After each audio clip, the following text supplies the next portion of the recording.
ரீசெண்டாக வீர் சாங்வி ஒரு ட்வீட் போட்டிருந்தார். வீர் சாங்விங்கிறவர் ஒரு சீனியர் ஜேர்னலிஸ்ட். இந்த ஜேர்னலிஸ்ட் ட்வீட்டை நான் சைட்டில் போடுறேன். அதை நான் ரீட்வீட்டும் பண்ணியிருந்தேன். அதாவது மாண்புமிகு முன்னாள் பிரதமர் மன்மோகன் சிங் காலத்தில் ரூபா 60 கொஞ்சம் கீழே விழுந்து திரும்பி 56 போய் 58 செட்டில் ஆன போது அப்போ ஒரு குஜராத் சீஃப் மினிஸ்டர் இருந்தார். அந்த வீடியோவும் தேடி போட சொல்றேன். டெய்லி ரத்த கொதிப்பு வர மாதிரி பேசுவார். அப்படி ரூபாய் இறங்கிடுச்சுன்னா என்ன ஆகும் அப்படின்னு. मैं शासन में बैठा हूं, मुझे मालूम है इस प्रकार से रुपया इतनी तेजी से गिर नहीं सकता। अरे ये नेपाल का रुपया नहीं गिरता है, बांग्लादेश की करेंसी नहीं गिरती है, पाकिस्तान की करेंसी नहीं गिरती, श्रीलंका की करेंसी नहीं गिरती।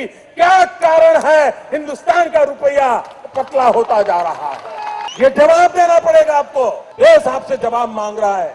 அப்போ இப்போ இருக்கிற ஃபினான்ஸ் மினிஸ்டரும் அப்படியே ரொம்ப உழுது ரூபா அவங்க அப்படியே உருக்கமாக முந்திய வச்சுக்கிட்டு உலகமே முடிஞ்ச மாதிரி ஒரு பேச்சு கொடுத்துருந்தாங்க.